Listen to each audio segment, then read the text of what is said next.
Pare tudo agora. Não avance mais um segundo sem ouvir isto.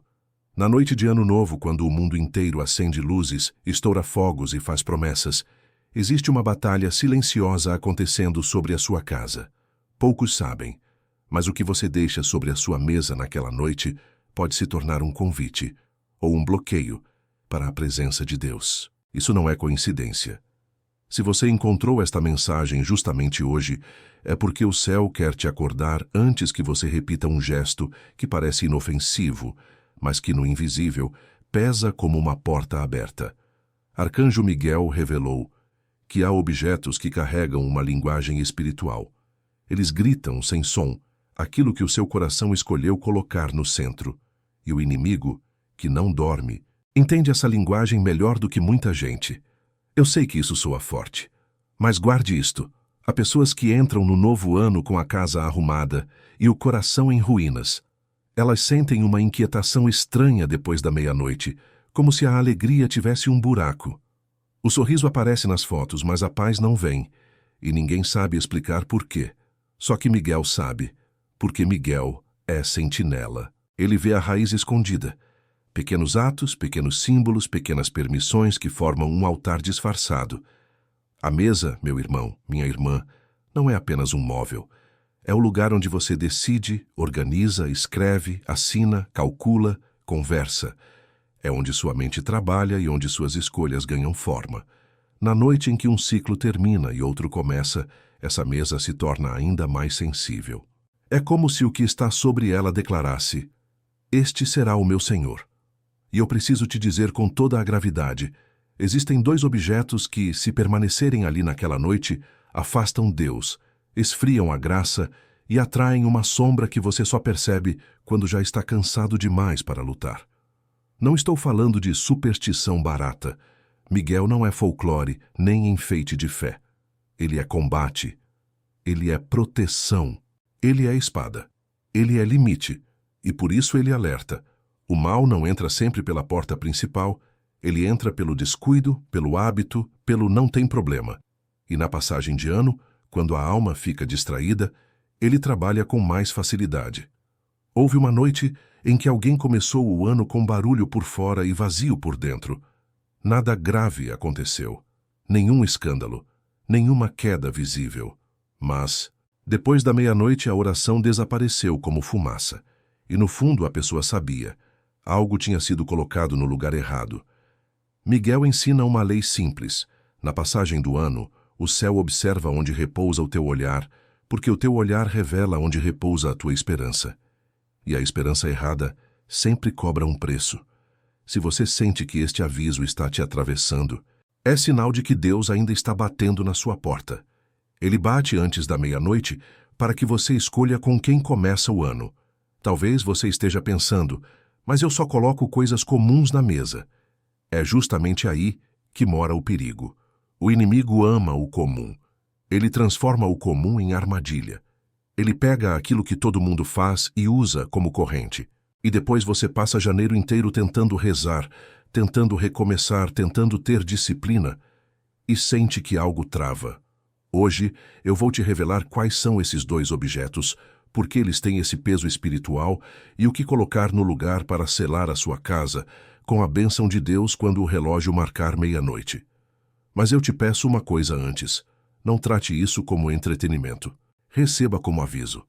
Se você puder, quando terminar de ouvir, faça o sinal da cruz e diga em silêncio: Arcanjo Miguel, guarda minha casa. Só isso já muda o clima ao seu redor. E fique comigo até o fim desta mensagem, porque o segundo objeto é o mais traiçoeiro. Ele parece inocente, moderno, até necessário, mas na noite de Ano Novo ele se torna uma isca. E quando ele está ali, sobre a sua mesa, há uma presença que observa, que espera, que procura uma brecha. Você não a vê. Você só sente o peso depois. Guarde isto. Deus quer te dar um ano novo por dentro, não apenas no calendário. E se você obedecer a este aviso, você vai perceber algo simples, mas real.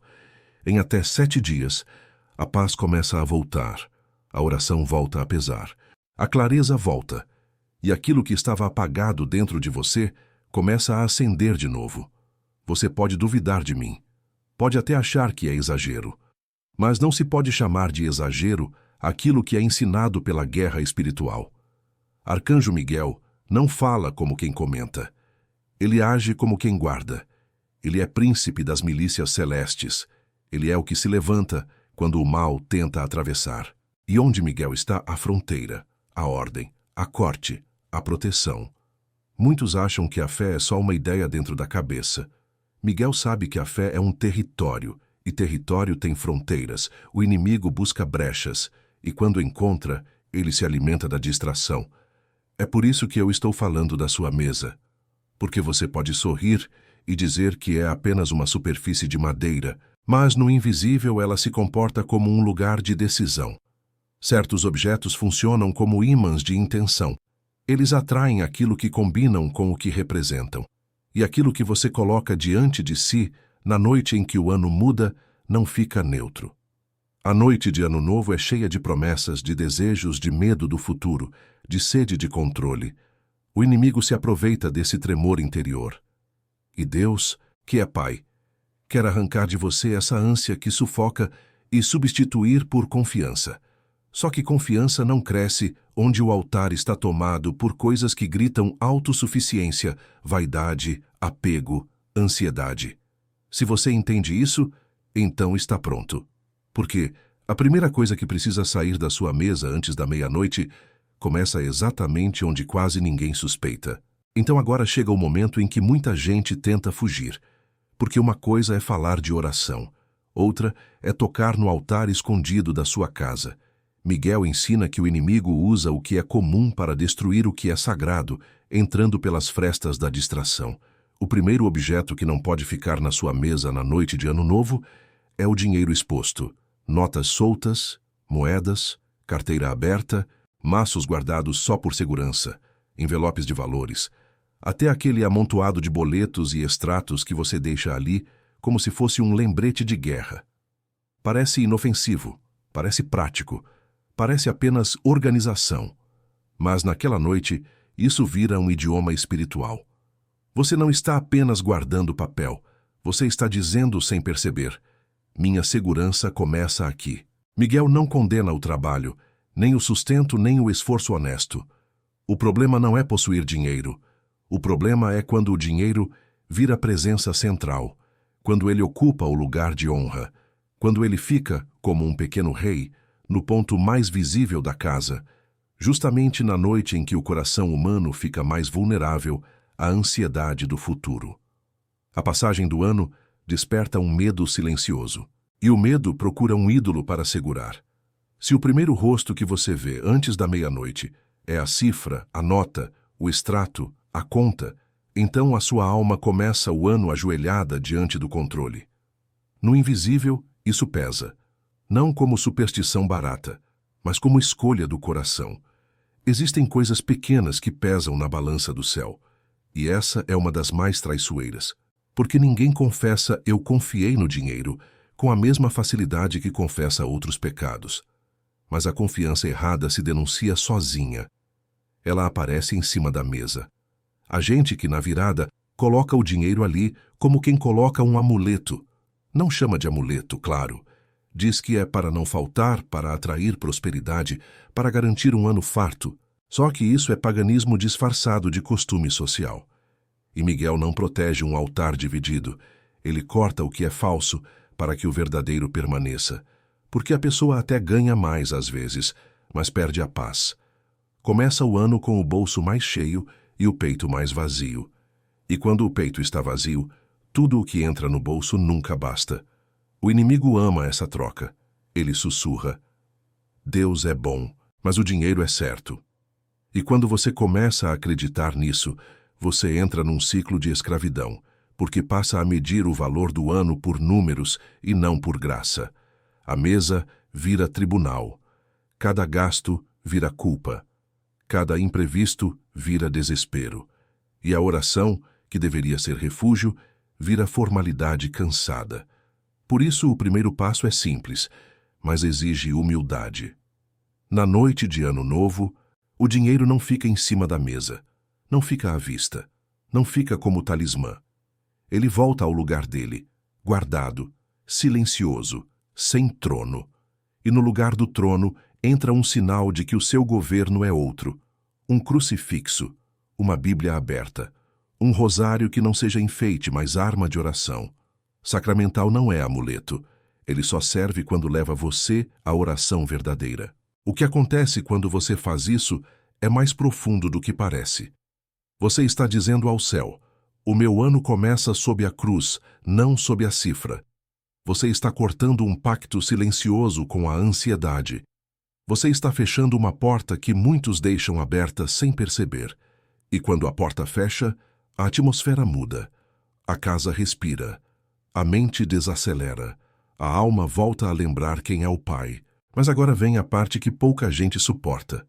Poucos suportam ouvir isso, porque o segundo objeto está tão colado na sua vida que você vai sentir vontade de justificar, de defender, de dizer que é exagero.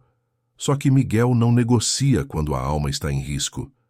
Ele prefere ferir o orgulho do que perder uma casa para o ruído que mata devagar. O próximo é ainda mais grave, porque não é apenas um símbolo de confiança errada. É uma janela que você coloca sobre a mesa e que em muitas casas fica mais acesa do que qualquer vela, mais consultada do que qualquer oração, mais tocada do que a própria cruz. Ele parece necessário, moderno, inevitável. Só que na noite de Ano Novo, ele se torna um altar de ruído. E ruído constante sempre foi a estratégia preferida do inimigo, porque onde há ruído não há recolhimento, e onde não há recolhimento, a graça encontra dificuldade de repousar. Miguel alerta. O inimigo se infiltra até no que parece normal, até na rotina mais comum. E justamente por isso o segundo objeto passa despercebido na maior parte das casas. Ele fica ali, sobre a mesa, como se fosse neutro, mas não é neutro. Na virada do ano ele puxa o coração para fora, espalha a atenção, abre pequenas fissuras por onde entram comparação, vaidade, impureza, irritação, pressa, inquietação. E quando a inquietação se instala, Deus não se impõe. Deus espera. E o inimigo se aproveita. Eu não vou aliviar o peso disso, porque o céu não te trouxe até aqui para te embalar com palavras doces. Se você quer começar o ano com Deus de verdade, vai precisar olhar para a sua mesa como quem olha para um altar e decidir quem tem o primeiro lugar. O segundo objeto é o seu celular sobre a mesa. Sim, esse pequeno retângulo que você chama de só um aparelho, só para ver a hora, só para responder alguém, só para postar a foto da virada. Na noite de Ano Novo, ele não é apenas um objeto, ele vira uma janela aberta. E nem toda janela aberta deixa entrar luz. Algumas deixam entrar ruído. E ruído é uma das formas mais eficientes de afastar Deus sem que você perceba. Talvez você esteja ouvindo isto e uma parte de você já queira se defender. Mas eu preciso, e se alguém me liga? Mas é só por alguns minutos. Mas todo mundo faz, e é exatamente assim que a corrente se fabrica, com justificativas pequenas, repetidas, até virarem um hábito que domina o coração. Miguel vê isso. Não é o grande escândalo que apaga a vida interior de muita gente. É o barulho constante. A alma não cai de uma vez. Ela vai se esvaziando devagar, até não sobrar silêncio para Deus falar. Olhe com sinceridade. Quantas vezes você diz que está com a família, mas o seu olhar está no telefone? Quantas vezes você promete este ano vou mudar e na primeira ansiedade você corre para a tela como quem corre para um abrigo? Quantas vezes, na mesma noite em que você fala de esperança, você se compara com vidas que parecem perfeitas e sente o coração apertar? Você sorri por fora. Mas por dentro fica aquela dor silenciosa, aquela sensação de que algo está faltando, mesmo quando tudo parece estar bem. Isso é sobre você. Porque você é humano, e o inimigo conhece o humano. Ele sabe que, quando a meia-noite chega, o coração fica exposto. Ele sabe que a passagem do ano mexe com o medo do futuro, com lembranças do passado, com feridas que você escondeu o ano inteiro. E ele sabe que uma tela acesa sobre a mesa pode se tornar um altar de fuga. Você foge do silêncio, Foge do olhar de Deus. Foge da pergunta que mais dói. O que eu estou fazendo com a minha alma? Você já percebeu como o celular na mesa muda a atmosfera? Mesmo quando ninguém toca nele, ele está ali, como uma promessa de escape. Ele diz: se o momento ficar profundo demais, eu te tiro daqui. Ele diz: se o vazio apertar, eu te distraio. Ele diz: se a consciência falar, eu te dou barulho. E no começo parece alívio, mas depois vem o preço. Você entra no novo ano com a mente agitada, o peito inquieto e uma sensação estranha de que a graça está longe.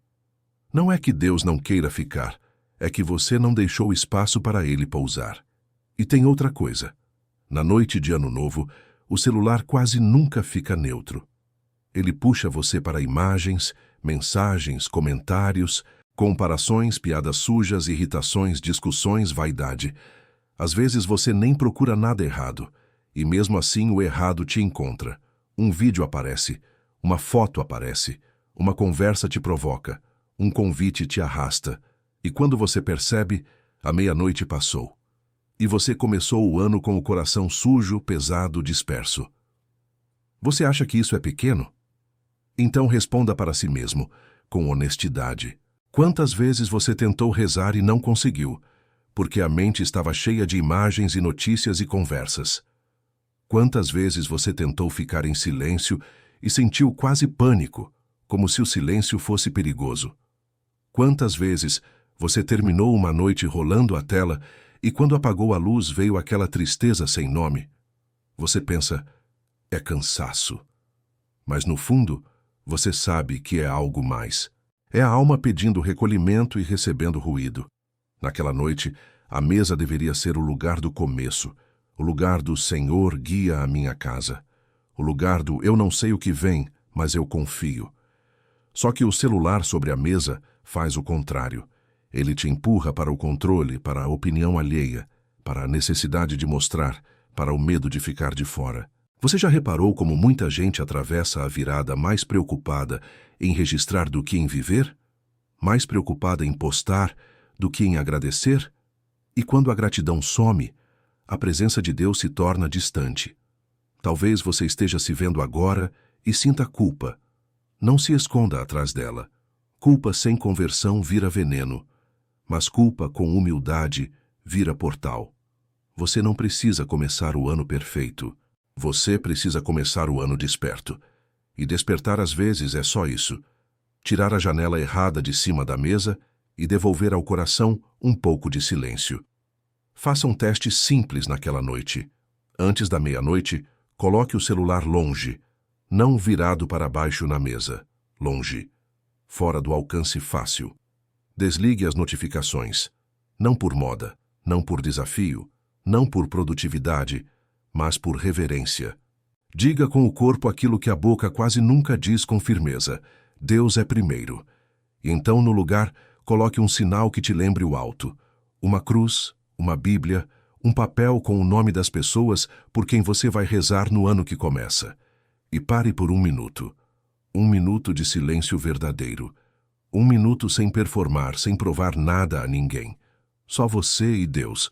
Você vai sentir resistência. O coração viciado em ruído sempre chama a tela de volta. A mão vai querer procurar o aparelho sem pensar. Vai dar aquela inquietação. E se alguém mandar mensagem? E se eu perder algo? Mas é aí que a verdade aparece. O que você teme perder? Uma notificação ou a paz? Uma resposta? Ou a presença? Um post? Ou a graça? E se você não cortar isso agora, na passagem do ano, você sabe o que acontece. Você entra em janeiro do mesmo jeito que saiu de dezembro. Promessas bonitas, hábitos iguais. E depois você se pergunta por que o ano não muda. Mas como o ano mudaria se o altar continua ocupado? Como a alma se renovaria se o silêncio continua proibido? Eu não estou te condenando. Eu estou te chamando de volta. Porque há uma esperança real aqui. Você ainda pode virar a chave. Você ainda pode começar diferente. E quando você faz esse gesto simples, tirar o dinheiro exposto, tirar a janela de ruído e devolver a mesa ao que ela deveria ser, algo começa a se alinhar por dentro, como se a casa respirasse, como se o coração lembrasse que não nasceu para correr atrás de tudo, mas para repousar em Deus. Mas agora eu preciso te dizer o que vem depois, porque existe um confronto inevitável. Ou você começa o ano escolhendo Deus com atos concretos, ou você começa o ano sendo levado, como sempre, pelo barulho e pela ansiedade. E isso tem consequência, não uma consequência teatral, uma consequência invisível, profunda, que se acumula. Agora você entende por que eu não tratei isso como detalhe.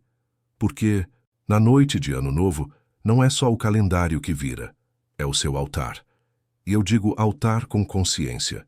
Você pode chamar de mesa, mas no mundo invisível, ela funciona como um lugar de governo. Ali, você coloca aquilo que manda em você. E aqui está o clímax espiritual que poucos têm coragem de encarar. Quando você mantém certos símbolos de domínio e ruído bem no centro, você entrega espaço. Não é poesia, é lei espiritual. O inimigo é astuto. Ele não entra pela porta principal. Ele entra pelas frestas da distração, pelos pequenos descuidos que você chama de insignificantes. E é por isso que a noite da virada é perigosa para quem vive no automático. Porque você está cansado, está emocional, está com o coração vulnerável, está com saudade de coisas que não voltam e com medo de coisas que ainda nem aconteceram. E nesse estado, o inimigo não precisa te derrubar com uma tentação escandalosa. Ele só precisa garantir que você comece o ano sem silêncio, sem reverência, sem Deus no centro.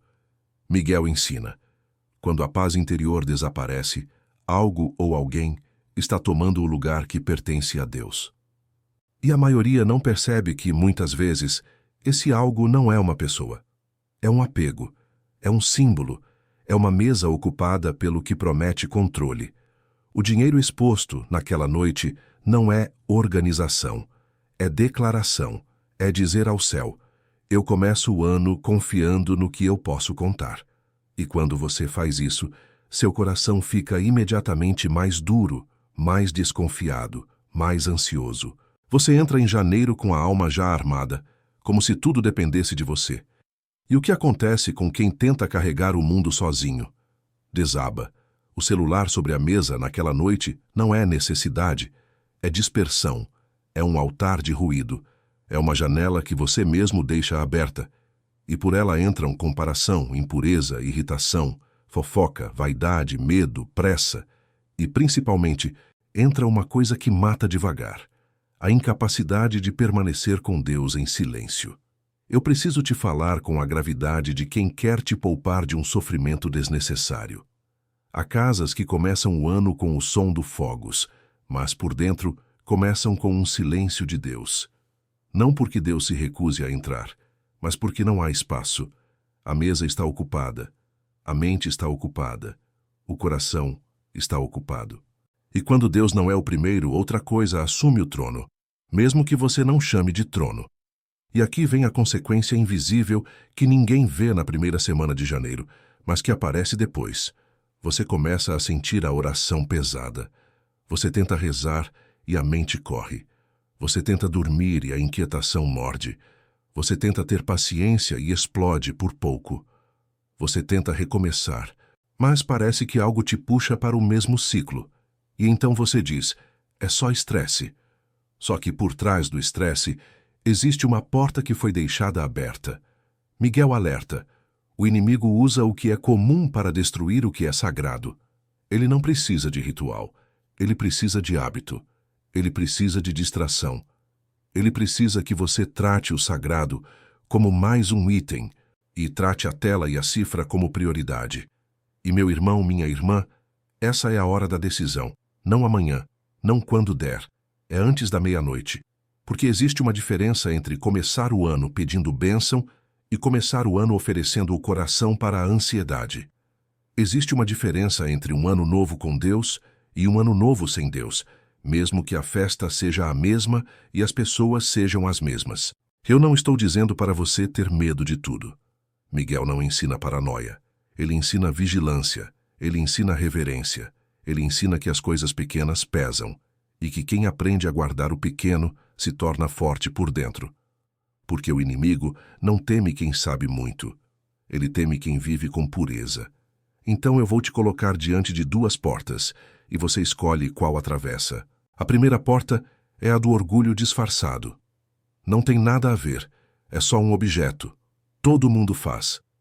Essa porta parece larga, confortável, moderna, mas ela te leva para mais do mesmo. Um ano com ruído, ansiedade, cansaço espiritual e aquela sensação de que Deus está longe.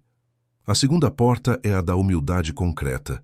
Tirar o dinheiro da vista, tirar o celular do altar, devolver à mesa um sinal de Deus e fazer um gesto simples de entrega. Essa porta é estreita, porque fere o ego, mas ela abre espaço para a paz. E onde há espaço, Deus entra. Onde há silêncio, Deus fala. Onde há reverência, a graça repousa. E eu te aviso, a virada não é apenas um momento social. Ela é um ponto de ataque e um ponto de bênção. O inimigo quer te pegar cansado e distraído. Deus quer te pegar desperto e humilde. Antes que seja tarde, escolha com quem você começa. No próximo passo, eu vou te ensinar o que fazer exatamente na sua mesa, na sua casa, com uma sequência simples e poderosa, sem teatro, sem superstição, com autoridade espiritual, para selar a noite e começar o ano sob proteção e paz. Então faça assim, com simplicidade e com coragem. Antes que o relógio marque a meia-noite, vá até a sua mesa como quem vai até um altar, em silêncio, sem anunciar para ninguém, sem espetáculo, e retire o que não pertence ao trono, o dinheiro exposto, a carteira aberta, os papéis de cobrança, a moeda solta como promessa. Guarde, feche, como quem fecha uma porta. Depois pegue o celular e coloque longe, fora do alcance da mão. Não em cima da mesa, nem ao lado do prato, nem virado para baixo como se isso bastasse. Longe, porque você não está apenas afastando um aparelho. Você está afastando o ruído que te governa. Agora deixe a mesa limpa. E no centro, coloque um sinal que não mente, um crucifixo ou uma imagem santa que te leve a rezar ou uma Bíblia. E se você não tiver nada, não se desculpe. Um coração ajoelhado vale mais do que 1000 objetos. Faça o sinal da cruz devagar e diga com a voz baixa como quem confessa: Arcanjo Miguel, guarda esta casa. Senhor, eu te dou o primeiro lugar. Só isso já é um golpe no inimigo, porque o inimigo se alimenta da pressa, da distração e da soberba. Mas Deus se aproxima quando encontra humildade concreta. E então, antes da meia-noite, faça um ato que muda o clima da casa inteira. Perdoe, nem que seja dentro de você. Solte o nome que te dói, solte a lembrança que te aperta, solte o orgulho que você chama de direito. Não porque o outro mereça, mas porque você não merece carregar correntes para dentro do ano novo. Miguel guarda portas, mas o perdão limpa o coração para Deus entrar. Depois, com a mesa diante de você, ofereça o ano que chega. Não prometa ao céu aquilo que você não vive. Apenas entregue. Diga: eu não sei o que vem, mas eu sei quem é o meu Deus. Eu não sei se terei forças, mas eu sei onde está a misericórdia. Isso é rendição. E rendição diante de Deus não humilha, cura. E quando a meia-noite chegar, mesmo que lá fora haja gritos e fogos, faça por dentro 1 minuto de adoração. 1 minuto. Não negocie. 1 minuto em que você não corre atrás de nada, não prova nada para ninguém, não se compara com ninguém. 1 minuto em que você deixa Deus olhar para você. Porque quando Deus olha, Ele rearruma o que o mundo bagunçou. Ele lembra você de quem você é. E você volta a respirar por dentro. E amanhã, quando o ano já tiver virado, não deixe isso morrer como emoção de uma noite. Faça uma ação prática imediata, ainda nesta primeira semana. Se você está longe dos sacramentos, volte. Procure a confissão. Entre humilde, sem desculpas, e depois se aproxime da Eucaristia como quem volta para casa. É assim que se fecha o ciclo. Não com promessas vazias, mas com graça. Agora, incline a sua cabeça e reze comigo, sem pressa. Senhor Jesus Cristo, Filho do Deus vivo, eu te entrego esta casa e esta mesa. Eu renuncio a tudo o que tentou tomar o teu lugar em mim, à ansiedade, ao controle, ao ruído, à vaidade, à comparação, ao apego que me escraviza. Lava a minha mente, guarda o meu coração, purifica o meu olhar. Coloca a tua paz onde eu só tinha inquietação. Coloca a tua luz onde eu só tinha confusão. Que o teu nome seja o primeiro nesta casa e que nenhum mal encontre espaço onde a tua misericórdia governa. Arcanjo Miguel, príncipe das milícias celestes, sela esta casa com tua espada. Corta toda a influência que não vem de Deus. Fecha toda a porta aberta pela distração. Guarda-nos na passagem deste ano. Conduz-nos à fidelidade no pequeno. Ensina-nos a escolher o céu antes do ruído. Maria Santíssima, cobre-nos com teu manto. E que este novo ano comece comigo de joelhos diante de Deus e se estenda com passos de conversão. Amém. Escreva: Deus é primeiro, e Miguel guarda minha casa. Pi, pois.